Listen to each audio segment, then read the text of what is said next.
Hello. So in this video, we're going to talk about the power of three: the tongue, the heart, and the ear. I was on a call the other day and it was some work that I'm doing in Ireland. And the lady that was presenting to us was talking about some legends in Ireland. And she was talking about the fact that often back in more ancient times, that stories were not actually written down. They were actually passed on orally to really maintain the integrity of the stories, but also for another reason. Because when we hear a story through the ear, it's going through those inner crystals, through that Fibonacci sequence in the ear, and it's going directly into the heart before, rather than when you read it and it's going through the mind first. And I've come across that quite a bit, and it really resonated with me. And I understand what she's saying. When I actually read, I've read like this for a long time. When I actually read, I read out aloud. I actually don't read in my mind. I always speak the words because I feel the vibration of the words vibrating through my body. Unless I'm in public, right? I'm on a train or something, I might sometimes still speak, but really quietly, or I might read in my mind. But most of the time when I'm sat on my own, I am reading out loud. I've always realized that I actually embody the knowledge and the wisdom so much quicker that way. And why is it, right? It's because our tongue, when you think about the tongue, right? So let's just think about the heart space as the center. So I've created this diagram. We've got the heart in the center, which is vibrating out this huge electromagnetic field. The electromagnetic around the heart is so much bigger than the electromagnetic field around the brain. It's much bigger because truly our intelligence lies within the heart space. We've just been really programmed to be up in the mind space at the expense of the heart, where our true intelligence lies, where the true intellect lies. Once we move into the heart space, we actually start to access the higher mind rather than the egoic mind, which is really programmed with many consciousness viruses. It is plugged in to a negative mainframe. So through this heart space, this center here, through this vibration, which is connected to the tongue, the tongue can be seen as the sword of truth. It yields great power. What we say, well, it really does matter. It matters more than people have been led to believe. It matters. Our tongue literally creates our realities. It holds, or it transmits a vibration. And if we are, so this heart is connected to the tongue. If our heart is open and full of love, and we are speaking from that open space and heart place of love, of compassion, of reverence, of respect for the self and for others, then that vibrates off the tongue. And then people that hear that, well, it goes past the mind and it goes straight into their heart center, and they could resonate with those words of love if we are speaking love, or perhaps they'll resonate with the words of fear and hatred and self-judgment if we're speaking from a place of fear, hatred, and self-judgment. So when we're actually listening to stories, when we're hearing the words, these words that are filled with intention, I see a word as an energy package. Whoever is speaking those words is fusing those words with their own energetic system, and is fusing them with the vibration of their own heart space. And that vibration of their heart space, that intention that is set within those words, well, they are received through the inner ear, and it's going directly into the heart space. So we can see, we can look in the word heart, which is an anagram of earth, right? Earth is in, you can see earth. You just put the H at the end there, you've got earth. So not only is the heart the earth, it is the center of our beingness in physical manifestation, in form. If you look at the word heart, you've got the word ear in it. And at the end, you've got the T. So you've got the T for the tongue, you've got the H, you've got the heart, you've got ear. And also, I like to point out, you've got art, because as we are expressing from love, we are expressing our when we are expressing our unique artistic expression through love, through whatever that is, through writing, through singing, through meditations, through storytelling, whatever our ways of expressing, through artwork, our heart, our light, well, that is then absorbed by other people's heart spaces. So we can really bring into our awareness this trinity, the power of three, the power of three. And we can remember it is the tongue, it is the heart, it is the ear, the THE, the power of three.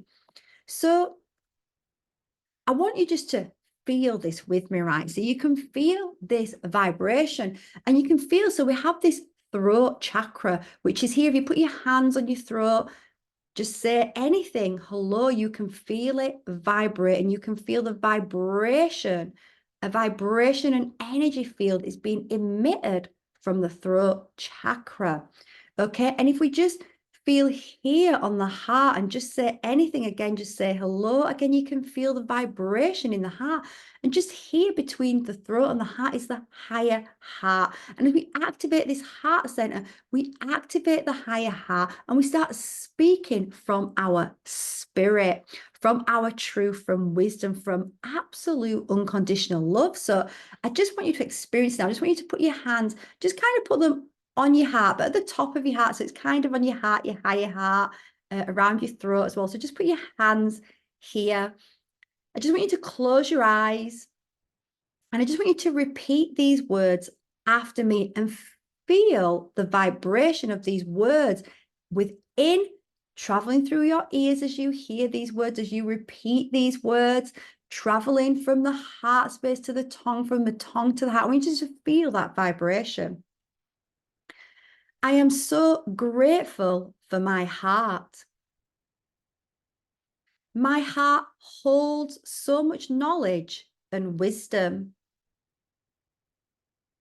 As I speak from this knowledge and wisdom, from this love, it activates deeper layers of this for me. It fills up my body with so much light. I feel peace flow throughout all of me. Okay, so that was just for you to feel into that vibration and feel that connection between the tongue, the ear, and the heart. So what degrades these energy centers? Because they are energy centers that work together. And, when these are open and light is flowing through them, then you are magnetizing to you a life that is full of joy and bliss. You are moving into higher, expanded consciousness, and your reality is going to upgrade basically.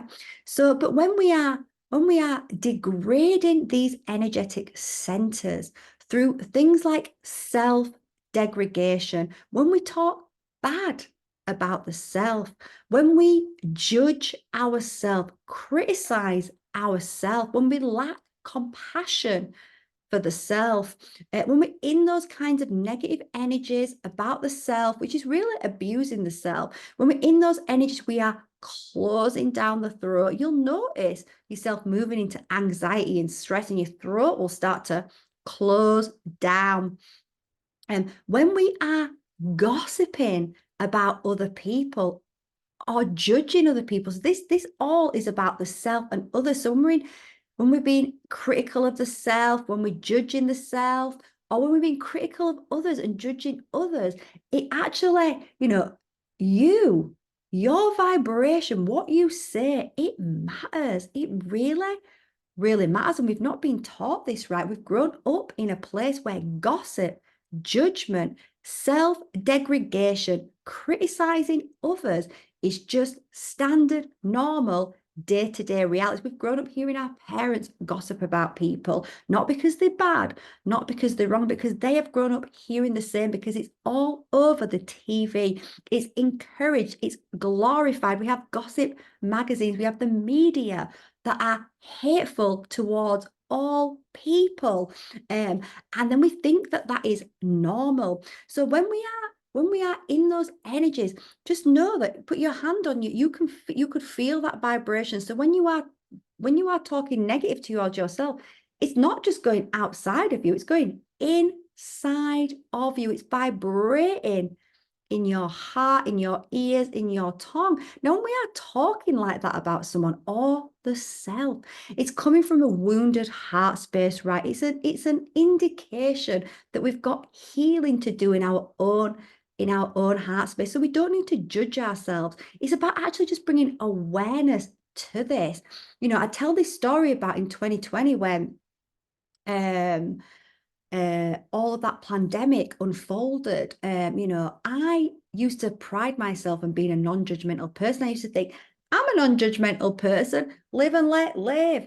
But when that transpired, I started judging so many people. I was judging them for not seeing what I could see, right? And it brought that judgment right in front of my face. And I started to realize, oh, I hold wounds inside the heart of judgment, of not feeling good enough. And I'm projecting that out onto others. And I had to go through a deep healing journey. And it started by me being an acknowledgement and seeing those parts of myself, those shadow parts of myself that needed to be integrated and healed with the light. So we can know that when we are judging others, when we are gossiping negatively about others, that it is a reflection of how we feel about ourselves within our heart space. It is a shadow in the heart that is so painful for us to feel, rather than us feeling it and healing it, because we have to feel it to heal it, and we have to acknowledge it to heal it. So rather than feeling it to heal it, we project it out onto another. We think that, we don't think consciously, subconsciously, that by speaking those words about another, that we are moving it out of our system, but really we are actually creating an even stronger anchor within the heart, a stronger vibration within our own system. So we can see that not only when we talk negatively to the self, gossip and judge ourselves, it harms us, but it also harms us when we do that with others as well. So how do we expand and heal that? Well, we have to speak to ourselves with love. We have to start relearning how to love the self, how to have respect for the self. If you are watching this, you are on this human journey, and this is a tough school to learn in. We've been in an environment where we've been brainwashed to believe certain things that are out of alignment with who we truly are. And we think these thoughts about ourselves, which are not us.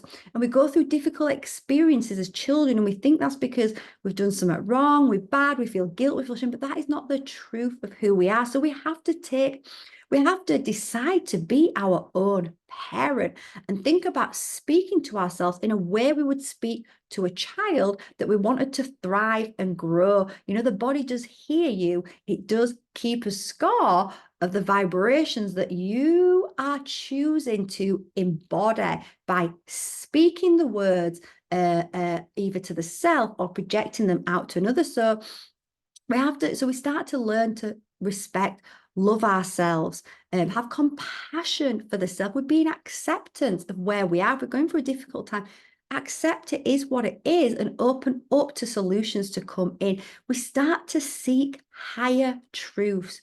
What has been the biggest healer on my path? Well, it has been going inwards and reconnecting back to God's source, reconnecting back to my own divinity, reconnecting back to my own soul, bringing more of my soul in, which has illuminated those shadow aspects of the self. So I could do that shadow work, so I could heal those parts of me with compassion, with love, with light, with divine truths, with wisdom and knowledge. When you start to reconnect back to the divine truth, to God's source, you understand God is benevolent. God is unconditional love and does not judge us, and has absolute compassion for us and wants us to see ourselves through its eyes so that we can start to use that, move into that unconditional love for the self. When we move into that unconditional love of the self through compassion, through self-love, through the way we talk to ourselves, through respect, through listening to what our body needs, and this is a journey that we go on, then we start to heal all those shadows, and underneath them, what is there? It is our light. It is our God spark, baby. And it feels good the more that we embody that. So we have to notice, you can, notice how you feel when you're in situations of conflict, when you're in arguments, when you're in battles of the ego, when you're in defensive mode because someone said something that's triggering a wound inside of you. Notice how it feels when you interact in those situations. It won't feel good. And that feeling is vibrating throughout your heart, your ear, your tongue. It's vibrating through your body, and it's then sending out, I love this diagram that I managed to pull together, this picture from Canva with this triangle and this heart spiraling out, because I see the heart is just spiraling out this energy outwards and inwards. So what is the vibration that we are speaking? What is the vibration that we are participating in through our words? What are we listening to? What we are allowing? What videos are we watching? Are the people that are speaking words, are they speaking words of hate? Are they speaking words of division? Are they speaking words of blame and victimhood? If you are listening to that, that is going into that heart space, and it's connecting to those places inside you that need healing. So what we are listening to also impacts our heart space. So notice how you feel when you're listening to something that is full of light, that is full of love, that is full of inspiration and motivation, and something that is there to really guide you back to yourself with compassion. How do you feel then when you are listening to something that excites you, that feeds your soul, that feeds your consciousness? Start to pay attention to these, and that will help you to realign, to bring back your power. So I challenge myself to this as well. I really hold this in my awareness. I'm going to link a video at the end about thoughts as well, that will help you in the thoughts that come up, because often when we've been in a place of criticizing the self, judging the self, gossiping, all these places which we've all been programmed to be in, right? We just have to bring awareness to it to start seeing those shadows and dissolving it. As we start to realize a lot of the thoughts that are coming up, they are not our organic thoughts. They are not us. They come from all this programming of the ego mind. So I'm going to leave a video on how you can work with that also to start bringing that back into self-love, self-respect, self-compassion. So I challenge you today. I challenge you every day, right? If you really want to become your highest expression, if you want to live your best life, then this is so important. It's so important that we start to be more thoughtful about the words that we speak. What is our intention behind those words? Are we intending to spread light and love, or we're intending to spread guilt and shame and blame? So we can start to bring that attention forward, and we can be compassionate and with ourselves if we don't always manage to do that. And we can be curious, why didn't I do that? Why did I get defensive? Why did I rise up to that conflict? And how we can ask ourselves, how can I move from a place of love? And actually, I challenge you, if you're in a situation today, if you experience a situation that is challenging for you, that triggers emotions within your body, obviously allow yourself to feel them. It's so important that you feel them, but projecting them is not feeling them. So ask yourself in that moment, just take a moment to breathe. You're allowed to, we don't have to instantly speak back. We can take a moment to be in thoughtfulness. And, it just reminded me of someone that I used to work with, right? And in fairness, me and my friend used to laugh about this, but, good for him. He was teaching me something that I couldn't see. at the time. And actually, it's just coming now. But so this guy that I used to work with, he used to, you know, we worked quite closely, sat beside me. And sometimes, a lot of the times when I'd ask him a question, he'd just spend ages going. And I knew inside he was pondering his response, right? But I mean, but sometimes I get a bit impatient. I'd be like, are you going to answer me? And me and my friend who both worked with him would sometimes have these conversations, right? I mean, we'd laugh about it, to be honest. He was a really great guy. We would laugh about it. We weren't being negative towards him, but sometimes it would create frustration in my body. But he was teaching me something really important there, that it's important for us to be thoughtful about the words that we speak, see them as being spells that we put up into the world upon ourselves and potentially on the collective if they have those wounds and they accept that into their inner world. And often a lot of us do have the same wounds, right? Because we've been in the same collective. But as we start to be thoughtful, so if you're in a situation today and it triggers you, just take a moment to breathe. Be like my friend at work. Be thoughtful, ponder this question before you respond. How can I respond to this from a place of love rather than a place of wounding and defensiveness? How can I bring love into this situation? And when you do that, the answer will come. And it might take a bit of practice. But when you do that, what you're going to see is you're going to dissolve that conflict. And, you know, you're going to rise above that conflict and you're going to dissolve it with your love. And you're going to start, it's going to start to be something that you just do more dominantly, naturally, and you're going to see how it heals you at the same time. That's the beauty of it. What you notice, what you're seeing as well, like I say, through this tongue, ear, heart power of three, is you're realizing another really important spiritual truth, that we are all connected. So if we harm another with our words, we actually harm ourselves. It literally harms our body. So when we are projecting our wounds, our shadows, we're not really, it's an illusion of projection. Really, what we're doing is suppressing them even deeper into the body, which creates a deeper anchor. And it is our shadows that then are creating our reality rather than our light that is creating them. So, you know, just doing this, just bringing this into awareness, just doing some of these things that I've talked to, it's gonna shift your energetic bricks inside. It's going to heal layers of you, and it's gonna make you present in your reality, which means you are alive and you are living. So it's going to do there's so many layers of this really simple awareness and practice. So yeah, so enjoy.